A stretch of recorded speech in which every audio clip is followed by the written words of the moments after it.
Good day po, ma'am. So, I think we are the last group who will be going to report. So, the topic that we will be going to discuss is about fine art media and the technique. So, in this lesson, we will be discussing about some major materials, processes, and also techniques in making art. So, we know that creating artwork is not easy. It is a process. So when an artist chooses a specific medium or technique, it means to say it is the most creative way. Because kapag pumili ang isang artist na ang kanyang gagawin ng specific medium or technique, it means to say ito ay ang pinakamaganda sa lahat. Dahil bago magsagawa ng specific art ang isang artist ay ginagamit niya muna ang kanyang imagination, art, ideas, and so on. So, ito ang dahilan upang maging mas creative at mas maging maganda ang result ng kanyang art na gagawin. So, now let's move on to the reading, drawing. So, drawing is the simplest and most efficient way to communicate visual ideas. And for centuries, charcoal, chalk, graphite, and even paper, yan ang kanilang ginagamit noong una. So, not because drawing drawing lang yan. No. Because drawing, it can also give information, ideas, or new knowledge. Dahil ang drawing na yon, ang artist na nagsasagawa ng isang drawing ay mayroon siyang ipinapahiwatig. It depends on the artist kung ano ang nilalaman ng drawing na iyon.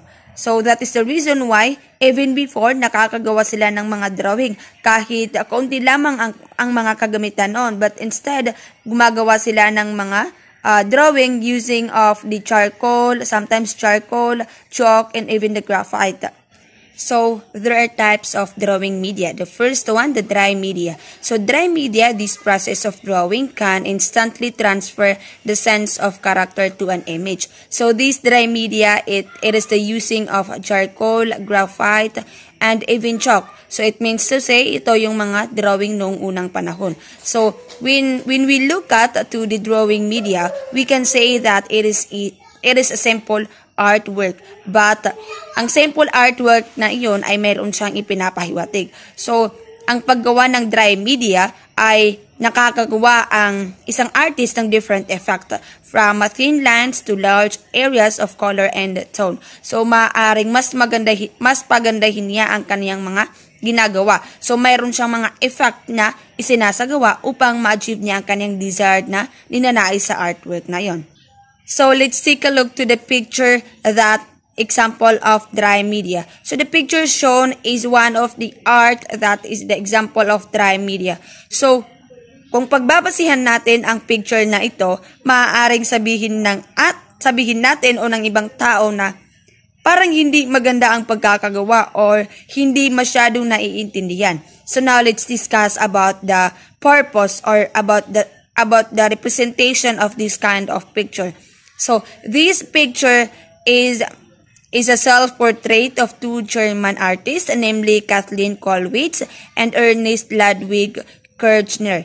So, this picture represents the wounded person during the First World War. So, it means to say, ito ay ang sumisimbolo ng mga paghihimagsik during the First World War. So, hindi maganda ang mga nangyayari sa mga tao during the First World War. Isa na ito sa picture na ito. So, it represent kung paano nga ba naghirap ang mga tao, paano sila nasusugatan during the First World War.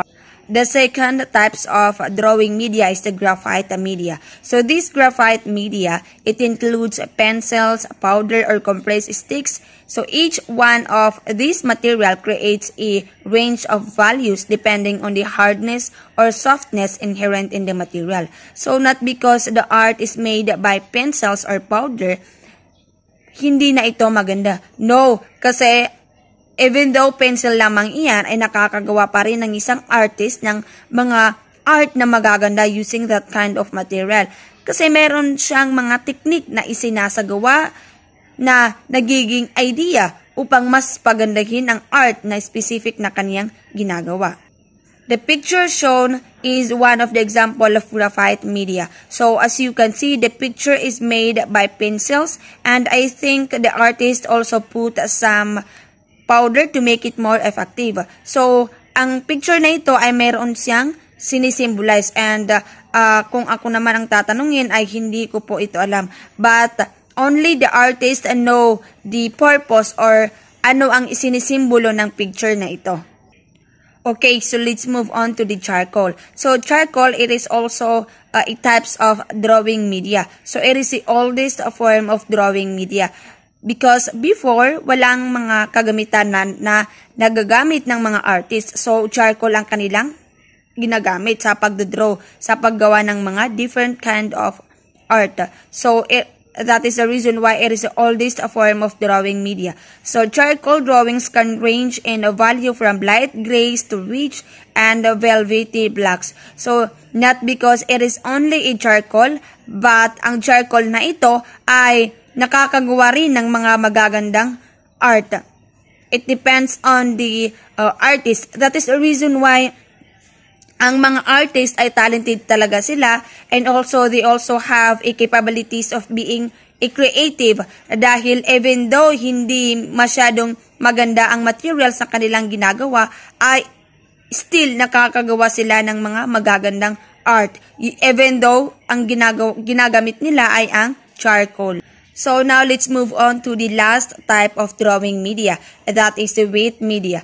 Weight media, it is traditionally refers to ink, but it includes any substance that can be put into solution and applied to a drawing's surface. So this weight media is manipulated much like paint. Kasi itong weight media, of course, nagagamitan ito ng mga thinning and also the use of brush. That is the reason why weight media, they compare weight media to the paint. Kasi kung ano ang ginagamit na materials sa paint ay nagagamit na rin sa weight media. Just like the brush. So, ang nagpapaganda ng effect ng isang weight media ay ang brush. Of course, kung paano lang ini-sprayed ang mga painting ng mga weight ay through the brush. So, also sa weight media, other liquids can also be added to drawing media to make it more effective. So, lahat ng mga liquid na maaaring gamitin sa paggawa ng art ay ginagamit nila to make it more effective and also to make it more beautiful, ang magiging resulta ng isang art. Okay, so now this picture is the example of the weight media. So, kung pagbabasihan natin ang picture na ito, ay grabe, maganda ang pagkakagawa nito. So, hindi natin halos masabi na ito ay made by weight media dahil napakaganda ng pagkagawa nito. But, kagaya ng sinabi ko, the artist has a capabilities to make it more creative and effective.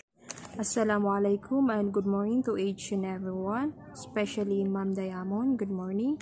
I am Ainidi Saidamin. So today I am going to continue our lesson. So before that, let's have a review first. Our previous lesson, which is the painting media. So what is painting media? Painting media are extremely versatile because they can be applied into different surfaces, or they are called supports. So, painting media is yan yung mga materials na ginagamit ng mga painter para makabuo ng isang painting. Ito ay mga sangkap na ginagamit ng mga painter para makabuo ng isang painting. Ito rin ay nagbibigay ng texture, kulay sa isang painting. So, malaki yung nagagawa ng isang painting media. Ito yung nagbibigay buhay sa isang painting. So, there are 6 main type of painting media. So, the first one is encaustic paint. Encaustic paint mixes dry pigment with heated beeswax binder. The mixture is then brushed or sprayed across a support surface. Reheating allows for longer manipulation of the paint. So, encaustic paint is one of the type of painting media na ginagamit ng sinaunang Griego o Romano. Ito ay binubuo ng mga pigment or different color na hinahalo sa mainit na wax para makabuo ng isang painting. So, before sila gagawa ng painting, is yung mainit na wax, pinapainit muna nila yung mainit na wax, and then hinahalo yung color. Then after that is doon na nila ipipaint yung gusto nilang ipaint. So the second one is tempera paint. Tempera paint combine pigment with an egg yolk binder, then thin and release like encaustic. Tempera has been used for 1,000 years. So tempera paint is one of the type of painting media na ginagamit mula pa noong panahon ng Middle Ages. Ito ay binubuo ng mga color na hinahalo sa isang soluble water. So yung color is hinahalo sa water. Kadalasan is ginagamit nila yung mga egg yolk para makabuo ng isang painting. Ito rin ay ginagamit for 1,000 years. So the third one is fresco painting. It is used exclusively on plaster wall and ceiling. The medium of fresco paint has been used for 1,000 of years, but it is most associated with its use in Christian images during the Renaissance period in Europe. So, fresco painting is ginagamit sa pamamagitan ng paglalagay ng different color sa isang plaster. So, before nila inilalagay yung different color sa isang plaster is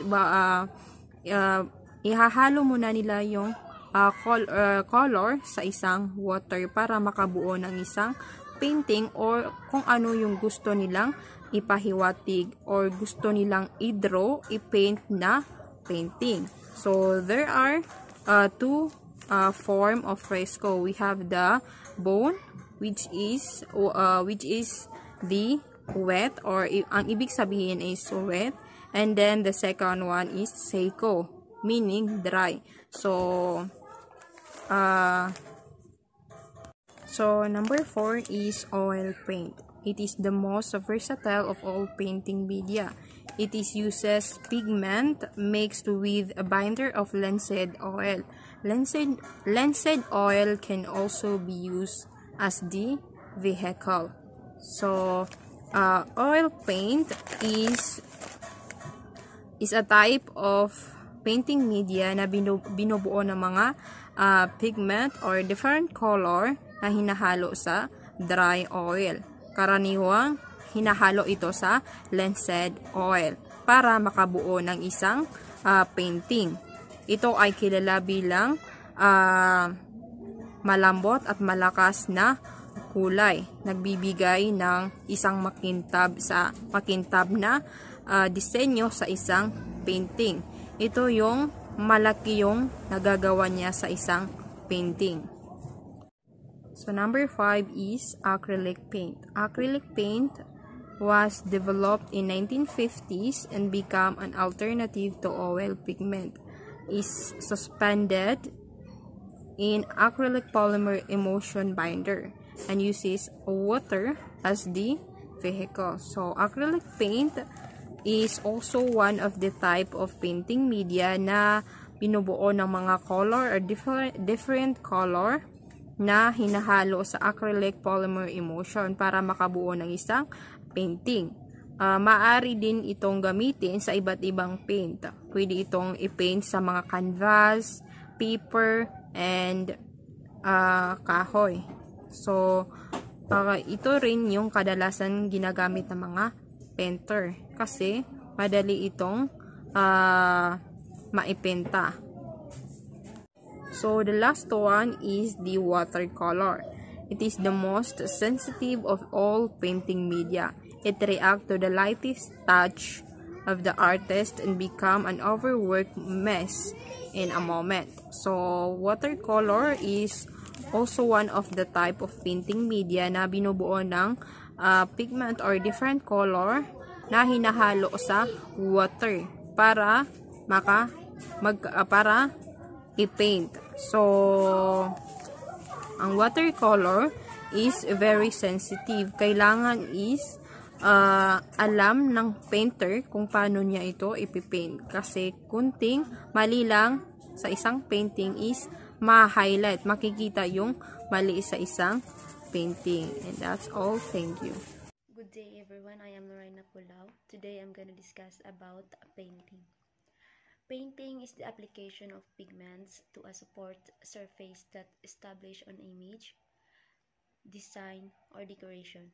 In art, the term of painting describes both the act and the result. Most painting is created with pigment in liquid form and applied with brush. Three of the most recognizable images in Western art of history are painting. These are three examples of how painting: Leonardo da Vinci's Mona Lisa, Edvard Munch's The Scream, and Vincent van Gogh's The Starry Night. These three artworks are examples of painting can go beyond simple mimetic function, that is, to only imitate what is seen. Painting media are extremely versatile because they can be applied to many different surfaces, including paper, wood, canvas, plaster, clay, and concrete. Because paint is usually applied in liquid or semi-liquid state, it has the ability to soak into porous support material which can, over time, weaken and damage. So there are 6 major painting media. We have encaustic, tempera paint, fresco, acrylic, and watercolor.